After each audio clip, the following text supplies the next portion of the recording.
Namaskaram. Bhagavad Gita, Chapter 7, Sloka 30. In this sloka, Bhagavan explains to Arjuna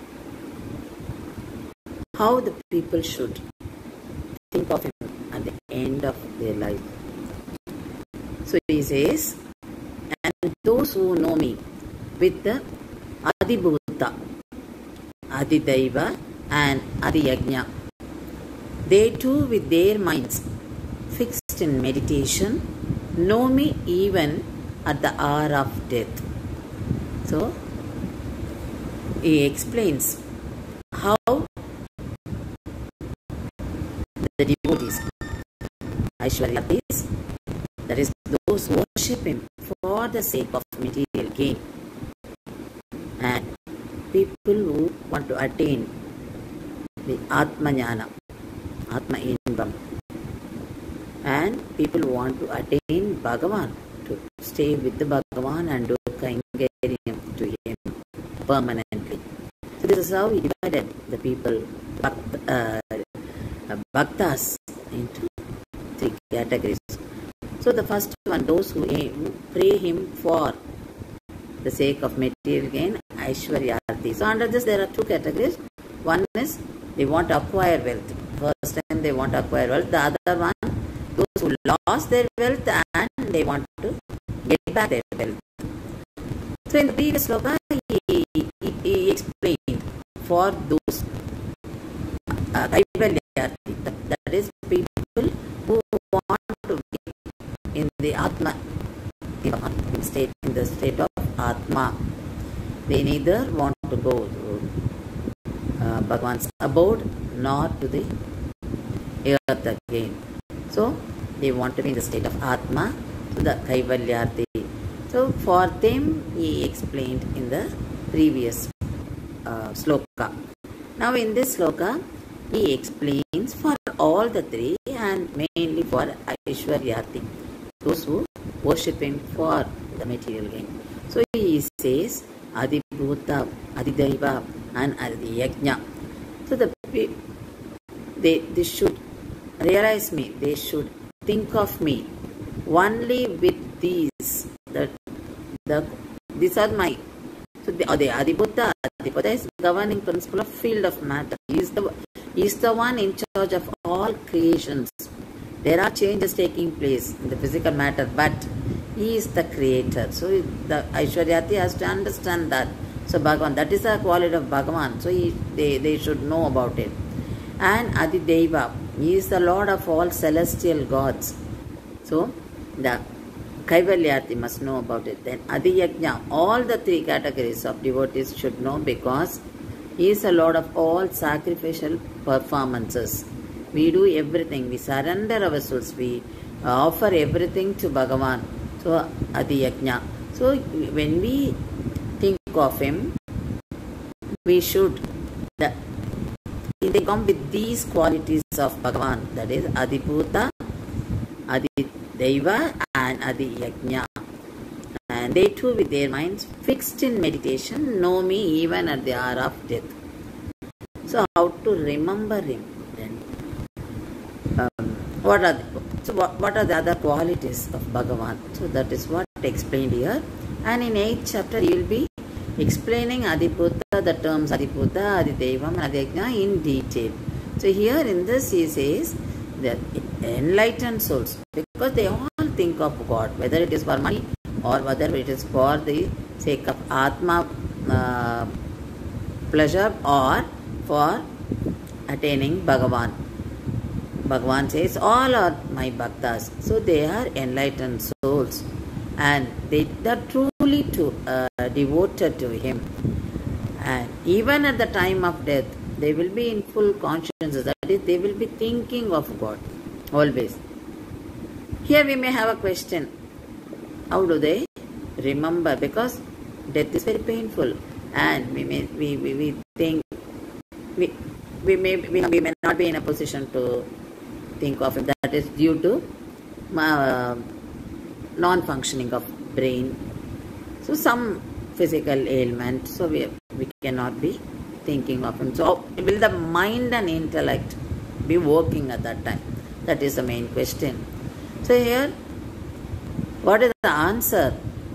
Those who attain the true knowledge are filled with devotion to God always.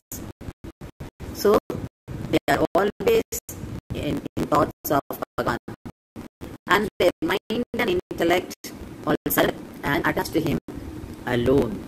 So we are in his thoughts only. And the bodies are beyond the pleasure and pain. So no longer in bodily consciousness. So what happens?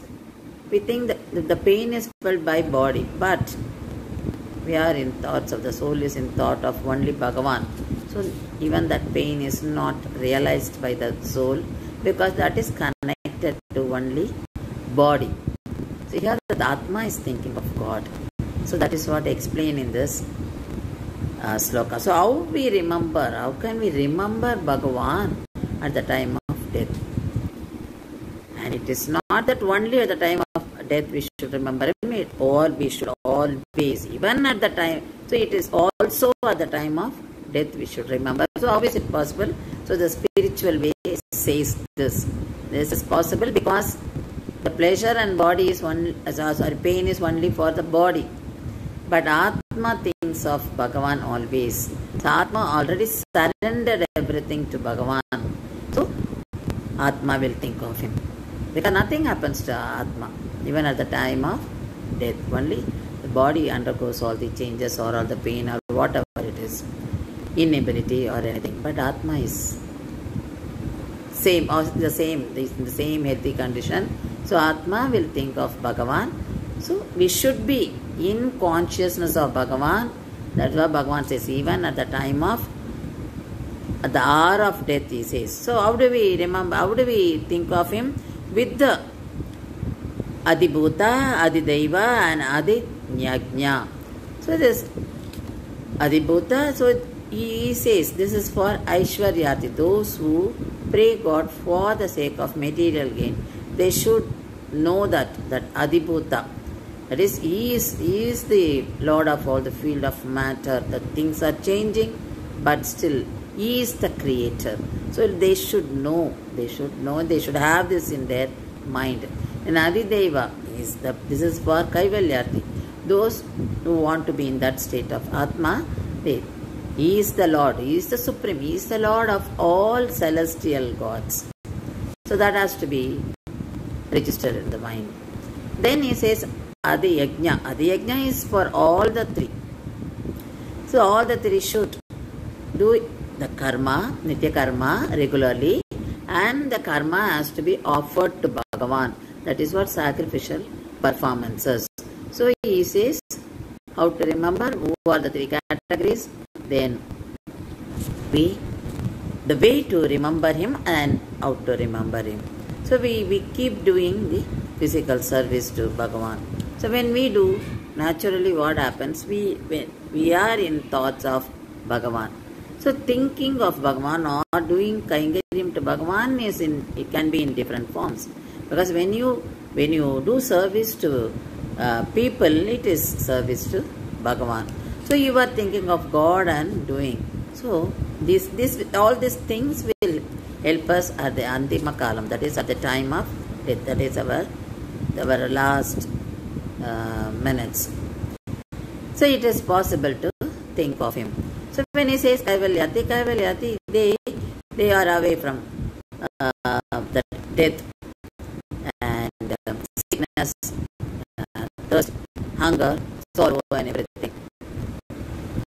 And they are beyond. They don't want all these changes. They don't want that either growing or that is something is getting disappear. So they don't want all these changes. So they are beyond all that. And they should understand that. But Bhagavan is Purnam, Bhagavan is always there. Bhagavan is the creator. Bhagavan is there always. Only is there. Nothing is in his creations only.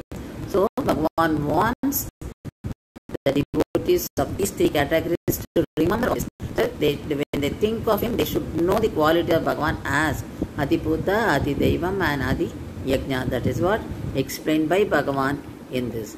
And when they pray for, each one prays according to their result. That is, I pray God for what I want. But Bhagavan says, though it differs from devotee to devotee, but how to pray, how to remember him at the time of death is the same for all. So Adibhuta with, so that is what he explains here. Those who know me with Adibhuta, Adidaiva and Adiyajna, they too, with their minds fixed in meditation, know me even at the hour of death. So this is very clearly explained by Bhagavan here. And he also says, let us not stop. So, at the stage of Atmanyanam, let us go to a higher stage. What is the higher stage? Let us be in the presence of Bhagavan, Moksha, and do Kaingaryam to him always. So that should be the goal we should set. Having taken this human form, we should aim for that. So let's not be ever contented with what we materially what we gain, or let us not be happy with the state of Atma, the state of that is, let us not be with the state of Atma. We should go higher. We should go to the Moksha, Paramapadam, and do service to him always, so that we are not coming back to the cycle of birth and death. That should be our wish. So Bhagavan is showing the way to attain that. So let's make use of this. So Bhagavan in this chapter, Bhagavan, he spoke on his greatness to Arjuna. Because when we want to know anything, we should know about it. So even for a product, when you want to buy, we like to get more information on that. Only then we decide whether to buy or not. So here Bhagavan is telling Arjuna, I will tell you about myself, and if you hear from me, then you will know. So that is what Bhagavan talks here in the entire chapter. So in the 30th sloka, he said, who are my bhaktas who all worship me, and how do they worship me, and at the hour of death, how do they remember me? They should remember me. How do they remember me? So this is what. So the we feel something. We get troubled when we think of death, but that is removed by this sloka. So we should be always in remembrance. We should be always in thoughts of Bhagavan. So Bhagavan says, if you surrender yourself, so you will not have any pain. You will not be getting any fear of death. When you aim for the Vaikuntha Prapti, you will think of only God. So no fear of death will be there, and you don't want to come back to this birth again. So this is what explained by Bhagavan in this sloka. So this 7th chapter tells us more about Bhagavan. So we know more about Bhagavan. Now it is left to us to choose. So Bhagavan explained right from Atma Jnanam, then he talked about Karma Yoga, Bhakti Marga, everything. And this entire chapter is about Bhagavan. So now Bhagavan, it is left to us. So what to do? So having taken the human form, what should we do? Should we give importance to our bodily related issues or to Atma? So this is where we should decide, because we are traveling in the spiritual path, so we should know what to decide. And yes, in the previous sloka he explained what to be taken, what to be followed, and what is to be left. There was a king, Ranti Deva. The king was he was a king, so of course he was with lots of wealth, but he was very happy in sharing everything with people, and he used to share everything with the people. Whoever came to him, he used to give him lots. But once he was running out of funds, he himself became penniless, and there was a famine and people were suffering, but the king tried to help. He didn't have anything with him. Whatever he got, it was shared with the people. So one day what happened, he did not have even any solid food, but he got some material to make porridge, and the family, the king and his family were ready to have it. But when the king was about to have it, he was a very great devotee, a devotee of Vishnu. And when he was about to have that porridge, a holy man came, and he was feeling hungry. So the king gave half of his porridge to him. Then he went off. Then the hungry farmer came, and the king gave the half of the left over to him. Then he went, and a man with dogs, he came, and the king gave him the left what he had with him for him. But he didn't mind. He was so happy in sharing, and he had it and went off. So for 48 days the king did not have anything because there was nothing available. Then finally he got something liquid to drink, and he was about to, actually he had water to drink, but he was happy. He was telling God, so I'm very lucky that you gave me this water to drink.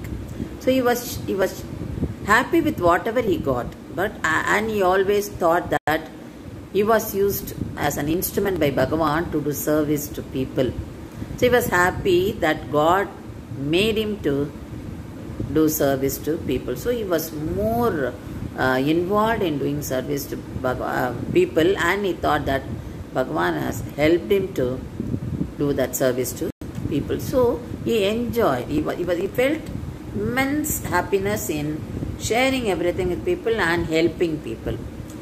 So one day when he was about to have water, there was a man who was feeling very thirsty, very poor man. He came and he wanted water. The king immediately he shared that water with him.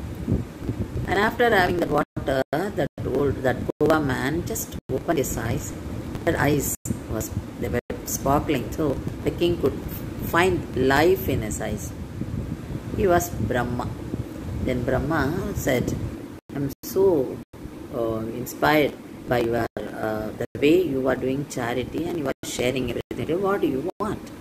Then the king said, I want to bear the pains of others.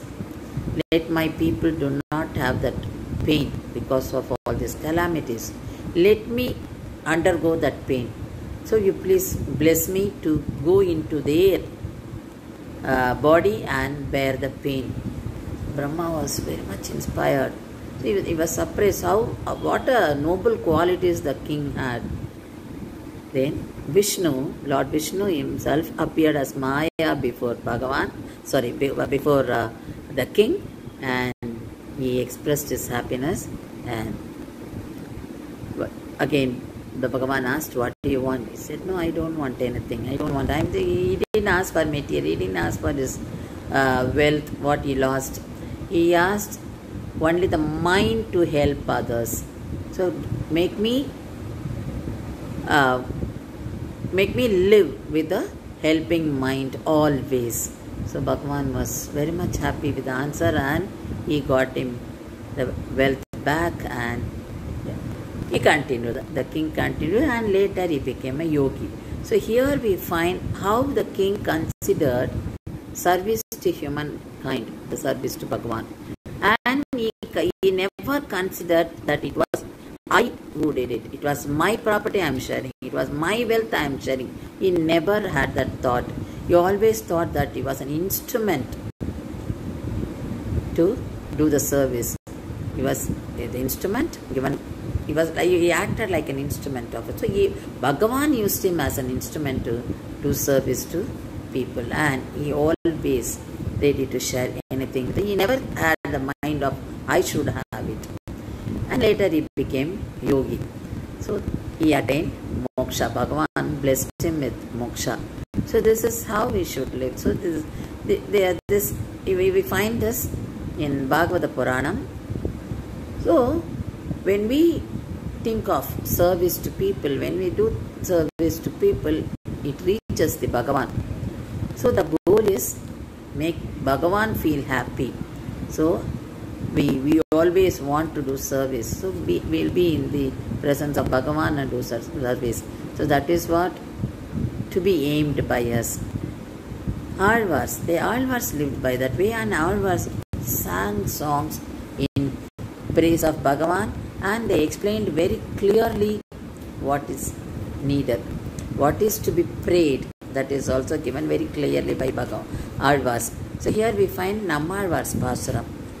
சரணமாகிய நான்மறை நூல்களும் சாராதே மரணம் தோற்றம் வான் பிணி முப்பென்று இவை மாய்த்தோம் கரணப் பல்படை பற்றறவோடும் கனலாடி அரணத்தின் படையேந்திய ஈசருக்கு ஆளாயே. This is from Tiruvaimozhi. Nammalvar is this. So here he says there should not be fear, and how to take up our life, how to approach life, how to approach death and what is expected. So here Bhagavan Alvar says, Charanamage nan marai noolgalum charade. So you find the Vedas. Vedas give us knowledge about how to gain wealth, and it also talks about how to get the Atmanyanam. But when we get Atmanyanam, what we say, we are getting away from the death, we are getting away from the sickness, and we are getting away from sorrows, and we get stagnated there. We are not continuing the further steps. So here Alvar says, don't do that. The Bhagavan is there with much more powerful weapon, that is, he has got this the chakra. So he says that the chakra, that is this. So he talks about it. That is the most powerful weapon he has got. So the Bhagavan is having that, and he is there to protect us with the Kanaladi. That is what is in the third line he says, Karana palpadai pattaravodum Kanaladi. So you surrender to him, and he takes care of us. And don't think that because you have Atmanyanam, you are away from death and you are not getting back to the birth. It is not so. You go further higher and you try to reach Bhagavan and stay there. And such a beautiful Bhagavan with Kanchan disk is there. You stay there and do service to him always. So aim for it and do it. So you don't. The Vedas say how to gain wealth, how to get Atmanyanam, but there is one more way, one more thing to attain, that is Bhagavan. Bhagavan, the presence of Bhagavan, the Bhagavan Anubhavam. So you aim for it and you surrender to Bhagavan. He is the one who protects us. So he has got a very powerful weapon and he protects us. Surrender to him and stay with him always and do service to him. So this should be the goal of us. So when we follow this, we live as a good human being. So how is it related to our daily life? Yes, we talk about life after the death. Yes, we go to moksha and all that.